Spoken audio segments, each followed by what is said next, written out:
লেজ, আজকাল সেলটা তো তোর ভালোই বেড়েছে দেখছি। তো বাড়বে না? আমি কত ক্রিস্পি, টেস্টি আর ক্রাঞ্চি। আহা, থাকিস তো ওই কটা, আবার এত ফুটানি।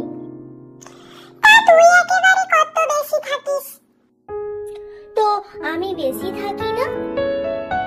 সে কোনো এককালে থাকতিস, যখন তোর একটা প্যাকেট মানুষ কিনলে তার বসিয়ে যেত, আর এখন তোর অবস্থা সেই আমারই মতো।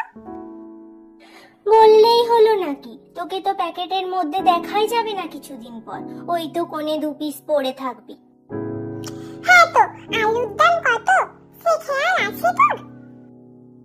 সে চালের গুঁড়ো আর বেসনও কি ফ্রিতে পাওয়া যায় নাকি? আমাকে তৈরি করতে আরো অনেক প্রসেসিং করতে হয়। ঠিক আছে ঠিক আছে, ঝগড়া করে করবোটাই বাকি। আমাদেরকে তো সেই দোকানে পাশাপাশি ঝুলে থাকতে হবে, তার চেয়ে বরং আমরা বন্ধু হয়ে ঝুলে থাকি। এই শোন, একটা কথা বলবো, কাউকে বলবি না বল? না না, বলবো না, বল।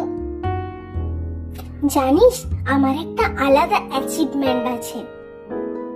কি অ্যাচিভমেন্ট বল আমায়। আমি ভালোবাসার চিহ্ন হিসেবে এখনো তৃষার ডায়েরির পাতায় যত্ন সহকারে সীমাবদ্ধ।